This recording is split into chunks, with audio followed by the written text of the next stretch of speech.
Hi guys, so to continue on with the tutorials for the Wolfgang Puck 2-pound 14 function bread maker, I'm going to do the quick cycle today. And if I have links for the item in the description box, there will be affiliate links, which means I'll make a small commission if you were to purchase items through those links. I don't know if you guys could tell the last time in the last video how small this machine is. I mean, this is like a little thing that holds like hot cocoa. It's kind of tiny. And it makes a 2-pound loaf. I'm like just blown away. But I'm going to keep it on my counter, especially now that it's fall. I like to bake a lot of breads, and I've never really used the cake functions or quick functions in any machine. But if you look at the instructions here, and I do recommend taking the time to read this just in case, you know.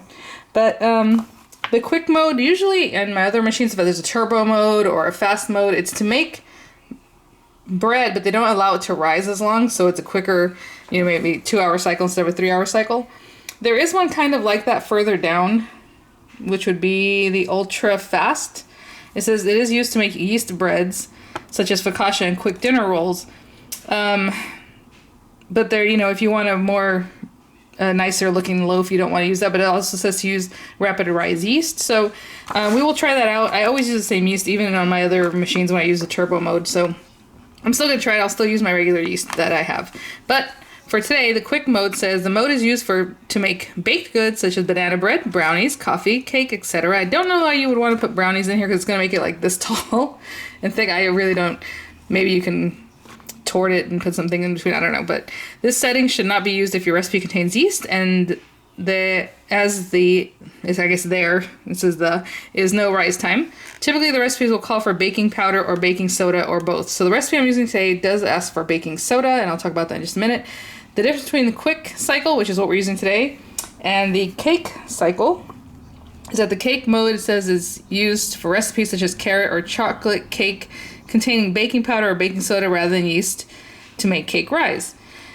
They're still very similar, so I was debating what to bake in this.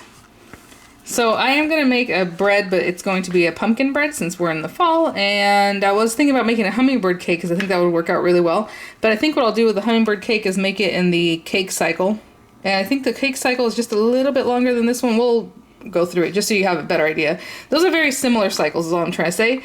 And it also says, let's say we go over here, because they do have examples of each, like a recipe for each function almost in this book. So this is a pineapple bread, and they're using the quick function. And it says when baking is complete, keep bread inside the bread maker for the full keep warm cycle, 1 hour, to allow the center to finish baking. And the cake cycle says the same thing. So part of the timing in this, because this is like 2 hours or 2 hours and 5, I'm like, how's it going to be 2 hours when it's usually something that you mix pretty fast, right? Even if you're making this by hand, you just kind of mix it so that the ingredients incorporate. You don't really want to whip it or, you know, usually just mix them until everything's mixed. It's because for an hour of it, you're just going to leave it alone and let it finish baking. However, there's another piece in here that I wanted to show you guys that I thought was interesting. Because when I saw, I think I mentioned to you guys, it has a bake cycle. Number 8 is bake. And I said, I don't know why you would want to just do that, but okay. It's basically to add 10 minutes to your baking time. So if you go to check your bread and it's not cooked all the way through, you know, you can insert a toothpick or a skewer in this case because they're kind of big. If it comes out wet and you need more time, you can add 10 minutes at a time.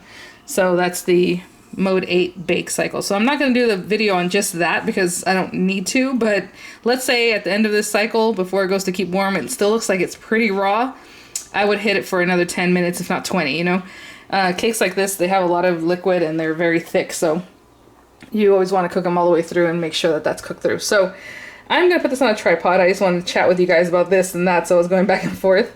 I have everything together here. The recipe I'm using is this best pumpkin bread recipe. I'll have the link because obviously it's not my recipe. It goes to a gal's blog. I don't even know her name. I just thought it sounded good, so I'm going to use that.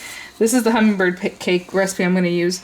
Most hummingbird cake recipes are huge, so I look purposely for one that only takes a little bit, not a little bit, but less flour. I mean, usually they're like 4.5 cups of flour. This is a 2-cup flour recipe, so it's basically to make like 1 or maybe 1 torted layer, so that's good.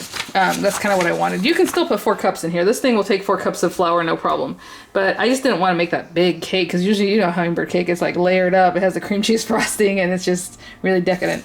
So we're gonna do the pumpkin bread recipe. I'll have the links for you guys. I'm probably not gonna say the measurements of everything because again, I want you guys to go over and link it, but I will go through the steps of putting in all the different ingredients. Okay, so I'm gonna get everything ready and together and we will get started. Okay, guys, so before we do anything, we're not gonna plug it in or anything yet. We're just gonna get started. So we're gonna open it up. Again, this is already washed and cleaned, but and then whenever you put it in here, you wanna lock it in. So just place it, right now it's unlocked, just place it in there and then lock it in. Just give it a little turn. And then we're gonna put our paddle in. Now, whenever you do anything with the bread maker, well, when you're making breads, generally you put the wet ingredients in first. You can read the instructions if you're, want a little further. Always read your book, but the pineapple bread, it says to put them in order listed, which is the wet ingredients first and then the dry. And on the other recipe, they kind of mixed it around, but you always want to put the wet ingredients first. And this recipe asked for orange juice, so I thought it was gonna ask for water, but it did not. So a 1/4 cup orange juice. I did not have orange juice, but I have oranges, so I squeezed fresh oranges. And I did just use my trusty squeezer from Mexico. And whenever you use one of these, just so you guys know, when you cut your lemon or lime or whatever orange in half, the cut side should go down. I know it seems weird because it's rounded on top, and then you squeeze it. Don't put the side that's rounded into your squeezer and then go like this. Okay, it has to go backwards, which is weird, but that's how it works. And then everything gets squeezed out nice and yummy. Okay, so that's one of the liquid items. We need oil. We need 1/2 cup of oil. I'm going to do a little bit less oil because someone had left a comment that the pumpkin is about 2 cups, and the recipe asked for 1 and 1/2 cups. I'm not sure why it wouldn't just take the whole can. So she says she put less oil and put all the pumpkin, so that's what I'm going to do because I'd rather do that. So I'm just going to cut the oil to a 1/4 cup instead of a 1/2 cup. And then you're supposed to add, I know I said about measurements, but obviously I have 2 eggs. 2 eggs, what I'm going to do is crack these eggs. I'm going to give them a little mix in the same thing that was holding the juice because I don't really want to put the eggs straight in here without mixing them a little bit, just giving it a little help. And then I'm going to get this pumpkin open too, and I'll be right back. Okay, so let's put in the egg. Like I said, I just mixed it up. And then we have the pumpkin. I'm going to put all of it. So I'm going to sit here and take a minute to dump all this in there and I'll be right back. Last thing I consider wet ingredients, because normally you mix this in with the wet ingredients if you're making this like by hand, is the sugar and the brown sugar. So I'm going to go ahead and put those in right now too. And I'm going to use the same bowl to measure out our flour. So I'm just going to measure out the flour real quick. Again, don't scoop out your flour. Like, don't just shove this in there and scoop the flour and pack it in because you want it to be loosely done. So usually what I take is like a smaller spoon or something and spoon it in here and level it off, okay? So it's nice and airy, right? You're not trying to pack this in there with flour. So I'll measure out the flour and I'll be right back. Just making sure it's recording. I tried, when I was first talking about it, it wasn't recording and I was like, what? So I had to go back and do that again. So I'm adding in my flour.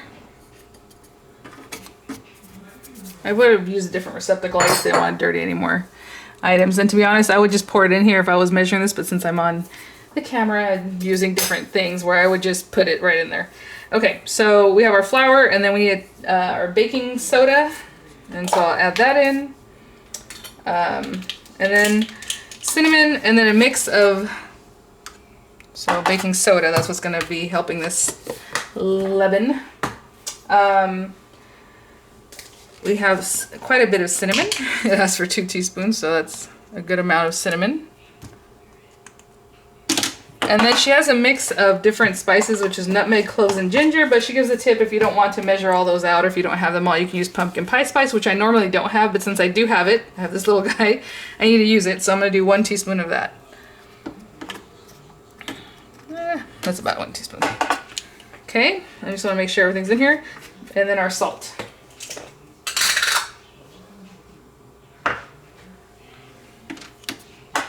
Okay.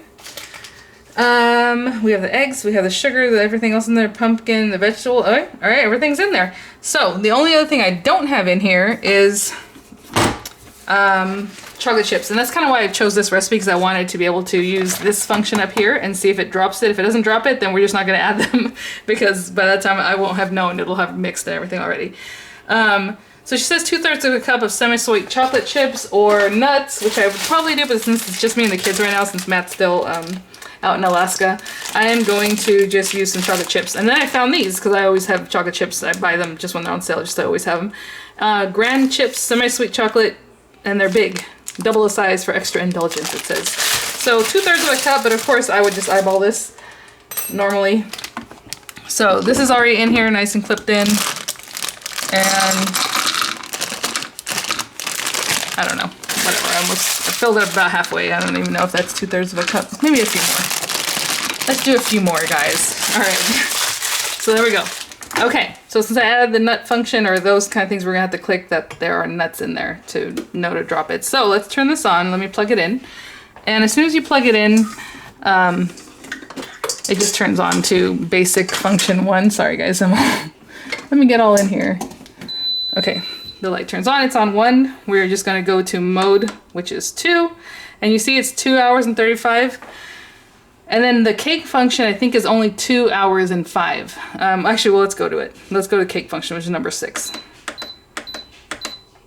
Oh, 150. See, okay, I knew it was less, but I don't remember. So 1 hour and 50. So it's a shorter cooking time, or baking time, should I say, or mixing time. I don't know. We're gonna see what's the difference. But I'm pretty sure it's the baking time. So it might be at the hummingbird cake. It should work on this one, hopefully. But we're gonna try it. Either way, I'll just add more baking time to it if it doesn't work out. So let's go back to 2. You don't choose the size. It does say medium. I do like mine with dark crust, but that's okay. We'll just leave it at medium. And then I'm going to say that there are nuts in it. So I'm clicking nut. Otherwise, it would just say nut X and it would be done. And that's it, you guys. So we're gonna start it out. So when I press start, it's gonna start kneading. And then I want to see when it drops this, but I want you guys to see it too. So I don't know how long I'll have to record for that to happen, but let's just start. It says need 1. And there it goes. I'm gonna let it go and hopefully I don't miss when this drops, okay? You know, it's kind of interesting. I want you to notice this, that the flour is still just sitting on top. And it's really only mixing the bottom and now it's starting to mix. It took about 2 minutes for that to happen. That's interesting, huh? So hopefully, yeah, they know what they're doing. All right, I'll leave it alone. Still just going. I don't want to miss the nut drop or the chocolate chip drop. Because this really shouldn't mix that much. It should bake for like an hour and 10 minutes.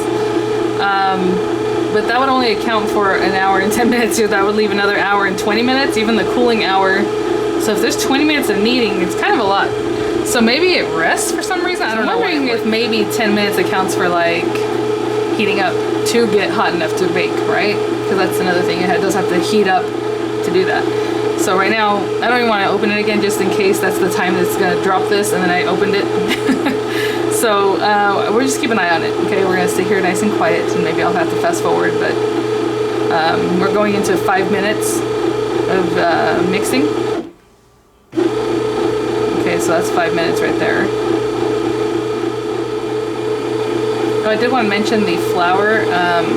It's just regular all-purpose flour. I do use unbleached flour because that's what I like, but to use. But yeah, you know, gold medal, whatever basic flour. It's just like anything else you would use. It doesn't have any kind of specialty flour. All right, we're going into 6 minutes. I'll take a peek. Oh, let's look at it real quick. Yeah, looks mushy. Looks like cake batter.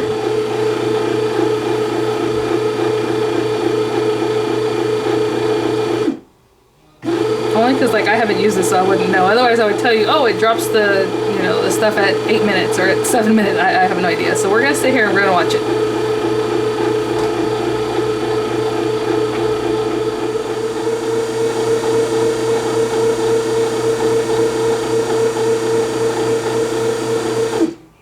Okay, so now we're on rise 1 for some reason. This kind of bread doesn't need a rise, but maybe it's just resting. And I'm just leaving this going, so hopefully what happens is I'll edit out the parts that we don't need because I'm just waiting for the chocolate chips to drop. I'll keep waiting.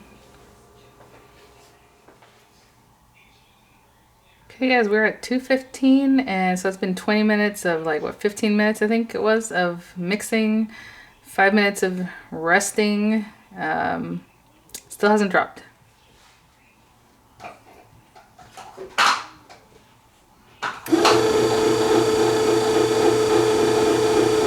it goes another mix at 213. It has to drop this sometime soon.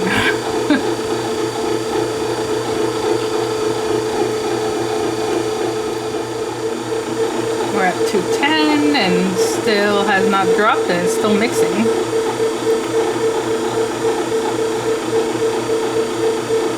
That's about 25 minutes of mixing and resting and things, and it still hasn't finished. And then there's gonna be an hour of just keep warm. So there's an hour and 10 about from now to baking, right?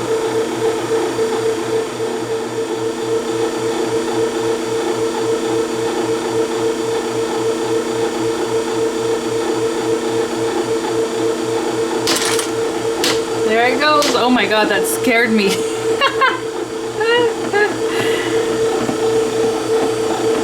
I was like, what happened to the machine? I thought it broke. Oh my gosh, I hope that woke you guys up too, because I was falling asleep here. Okay, so I just wanted to, so that 2:05 is when it dropped them. I'm gonna let it keep going, I'll be right back. So was that 1 minute to 2 hours? I'm assuming at 2 hours it's gonna start baking. I don't know. This thing's kind of funny. I did take a minute, and maybe I'll show in the video, to push down the walls, just like I would do like if I was using a mixer. A stand mixer, you want to make sure everything's scraped around the edges. I probably should have done that during that first rest, because why not? And I just waited because I wanted to see when this dropped. I didn't want to mess with it. So now that I know, during that first rest, I would scrape down the walls just to help it out, just like any other mixer you would do that with. I did do it while it was on, so don't do that. And also use a rubber spatula, not a hard knife, kind of like what I was using. It's rising again, it says. So I'll come back when it clicks over to bake. It's not hot or anything like that. It's a little bit warm probably because the motor's going, but it's not like rising because it's warm in here. So I'll be back. So it's at 154. Still hasn't gone over to bake yet. I did want to mention, you know, we dropped the little trap door here. So the little trap door is down. It's not like in the way that I can see. Like it's kind of tucked out of the way. It kind of falls out. But you know, if you want to leave it there, leave it alone, because again, the point of this thing is just to leave it alone. But if you really wanted to close it, I suppose you could lift the lid and snap it shut, or you can pop this out. Oopsie. Hold on. Let me release this. Come on, big guy. Oh, you know what? Probably because the lid is there, it's not letting me open it up. So what I'm going to do is just open it like this and close the trapdoor. Okay, but again, you're supposed to just leave it, so just leave it if you want. But I'm gonna keep waiting until it knocks over to bake. So it clicked over to 150 and it clicked over to rise 3, because if you look at this real close, like if you can kind of read, there's need 1, rise 1, need 2, rise 2, rise 3, then bake, you know. So, and then keep warm. So for whatever reason, it goes into the rise 3 cycle, even though it's not doing anything different than it was just sitting here like earlier, okay? I'll keep waiting. I do want to mention, and I forgot about this, at 152 I could hear something click on, and it sounded like, just a little sound, right? Just like, click. And I think the heating elements are heating up, and that's probably part of this, what's going on right now, because it is getting a little bit warmer. Okay, we're at 130, I can feel it warming up, really, really warming up, so it's probably getting ready to bake, but I have no idea, to be honest. Again, this is one of the reasons I don't use this cycle in like any of my bread makers, because I would have mixed this already by hand in just a couple minutes, because again, you only want to incorporate the items. You don't need to like completely mix them, or you know what I'm saying, like whip them like you normally do. And it would have been in my loaf pan and in the oven already, and out already, basically, right? So again, you know, if you want to use this for these reasons, you know, it'll work. It's not really a function that I use all the time, or have ever used, should I say. But, you know, it's interesting to see how it does it and what it's doing, because the rising, it doesn't need any rising. Like, this doesn't rise. And I'm curious to see if at the end of this, it'll be nice and moist and not super dense. I know these breads are dense anyway, because like it said in there, this is what you would use for like a banana bread. But they should be kind of nice, not like a heavy, you know, thing. So we'll see what happens. I'm going to keep an eye on it. It still hasn't started baking, but again, like I said, it's getting warmer and warmer, so... All right. Okay, to be honest, I had walked away for a little bit. I think it just kicked on though, because I came over here and it was at 116 and it was still not on baking, so it is now baking. So it looks like it's gonna bake for a while. I don't know. Again, I don't know the timing on this, so I'll keep an eye out. And I do like to know the numbers though, so when I go back to edit this, I'm gonna write down the different numbers, because I do like to know the cycling, especially on the bread ones, because let's say you have a recipe you like, but you don't know which one to use because you don't know, you know, how long it's going to need for, how long it's going to rest for, and different breads require different things. So I always like to know exactly what the cycle is doing. So I'm going to definitely write those down, like back in my book. I'll write down the different, you know, 1 whatever, 2 something that dropped, you know, with nuts or whatever, and those kind of things. I'll probably just write them down and basically just, you know, 235, 220, 2 whatever, however, or maybe make notes over here. But again, I like to have those numbers. So it just started baking, so we will let it bake, and yeah, I'll be back later. Okay guys, so I was doing another tutorial and it beeped, so it's done. Now, oh man, I was gonna bring my phone. I don't want to open this, but I can tell that the middle is very not cooked. But if you remember, the thing said to leave it on keep warm for an hour. So that wasn't even, the keep warm hour isn't even part of the cycle. So this cycle, this bread cycle was 2 hours and 35 minutes of literally just mixing and letting it rest, and then taking a very long time before it actually baked. So, you know, we'll see the results, but at the same time, I do want to show it to you. I'm just going to open it. Don't do this though, because you want to keep that heat in there.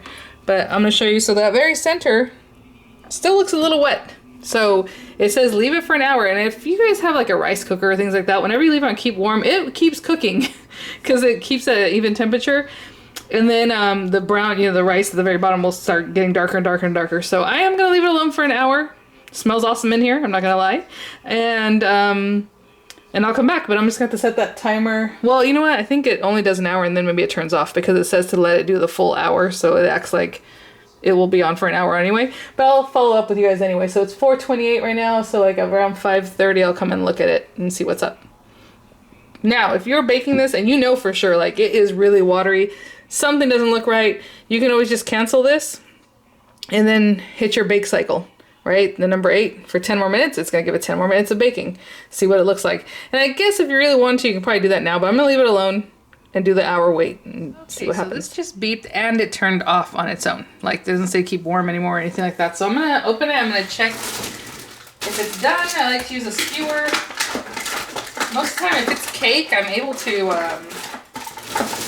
just press it with your hand. You know, cake, if it bounces back up, you're good to go. But this is not cake, and that's one thing. If this comes out great, I'll be really happy, because it is harder to gauge if this type of bread is ready because it's so thick, and a lot of times the center is uncooked. Hey, sorry, my daughter was listening to a video. I can hear it, so maybe you guys could hear it. So let me open this up, and I want to give it a touch. It feels really soft on the top. I don't know. We will see.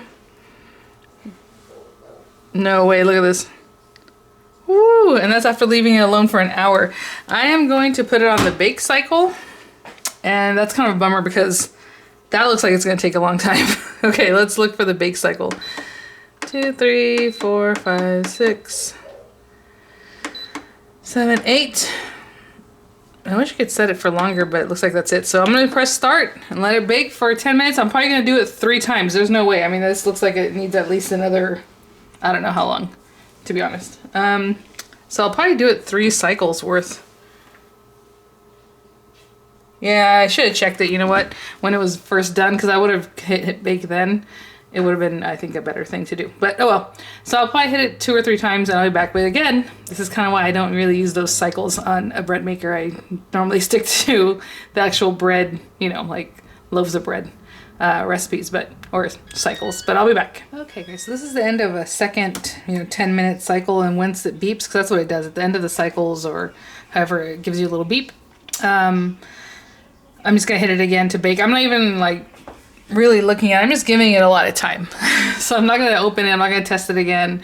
That's gonna be a half an hour at the end of this one, and then I'll check it. So I haven't opened it, I'm just letting it bake. It's nice and hot. And yeah, so it's funny, that works really well, the nut drop, or the chocolate chip dropping in. On my old machines, what happens at that time, it would beep. So it's mixing, and then it gives you a little beep, and that lets you know, oh, if you're gonna add something, add it in now. At least that's what my zojirushi was. So you see that, okay?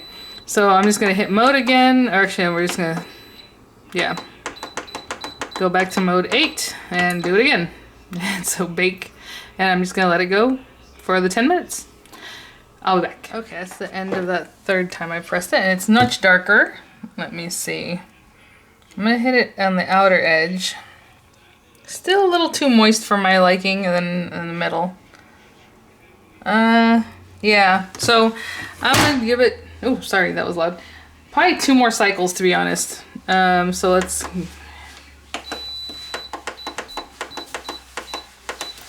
and start. And I'm gonna do it 2 more times, so 20 more minutes. Okay, just finished the 5th 10-minute cycle. I do want to point out, I noticed this wasn't clipped down all the way, this little top lid, just this part. I guess when I messed with it earlier, remember I showed you guys I wanted to close that little trap.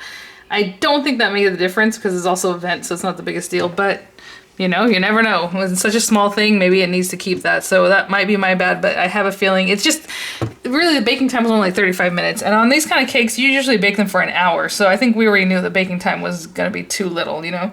Okay, there's some chocolate on that. It's still nice and creamy, but that's chocolate, so that's okay. And let's dip in here. That looks really good. So what I'm gonna do, it scares me. I'm gonna poke it one more time just to make sure. Like in here. Yeah, that looks pretty solid. I'm gonna leave it in here just for a little while. I have other bread makers where they tell you to leave it in there, but like with the little window up or whatever. I'm gonna unplug this. Even now my son, like the last 20-30 minutes, like, oh, what is that? Because it smells so good. Obviously it smells great, you know, when you bake something. I'm gonna leave it closed for maybe 10 minutes just for that ambient heat to kind of keep going, because this is a very moist cake. So I was looking at the recipe that they used for this, and I'm like, it might have been a little bit drier, you know what I'm saying? Banana cakes though, banana bread is really moist too, so I'm like, there's no way a banana bread would have baked in that 30 minutes, 35 minutes that they actually used for the baking time. But, you know, if I look at this, it has sour cream. It doesn't have a lot of liquid. There's eggs, and then the pineapple, it's drained, you know? So it might be a little drier, so it might not take that long to, you know, bake up and evaporate. As long as it did all the cycles and sat and cycles and, you know, sat, I say sat because it didn't really rise because it's not supposed to. It still baked up really high, you saw that, so that's nice with that baking soda. It didn't get, like, depleted or messed up or anything like that. And then this recipe itself is rather cakey, kind of thick, and people, you know, that used it before had reviewed it and said basically the same thing. So, you know, we'll see. So what I'm going to do, again, just let it sit for about 10 minutes closed up, and then I'll come back at that time. Okay, so I just left it in there, like I said, with the ambient heat that's in there, about 10 minutes. Not too hot, but hot enough that'll burn your hand. So let's give it a turn. And come on out. I'll just leave that open. Oopsie. I'll readjust the camera and I'll bring it over to the cooling area. Okay, so this is where our bread will end up. It's all poked on the top. Again, I'll just leave it here for a little while, just to cool down before I pop it out. I think the recipe had said to let it cool completely in whatever container, whatever you baked it in. So I'm probably gonna leave it for a good while. Maybe half an hour. It'll probably still be warm though, because obviously this is some good metal here, but it has a firm texture. I can feel it's a little squishy. So good. Okay, I'll be back. It's been about 20 minutes because I get impatient. I'm gonna go ahead and try to get this out of here.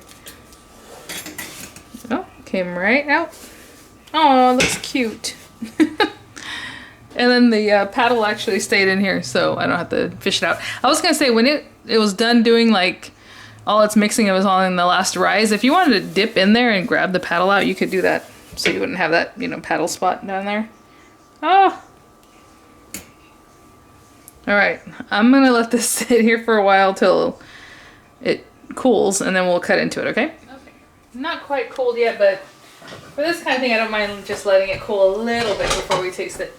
So my son's here, Dorian, and he's like waiting to have some. So I'm gonna just cut it like this. I mean, we can turn it sideways, but I don't think there's a... It is really moist. Pretty nice crumb. I don't know if you can see that.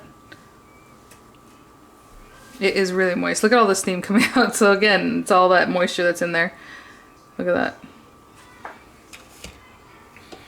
I'm gonna cut this.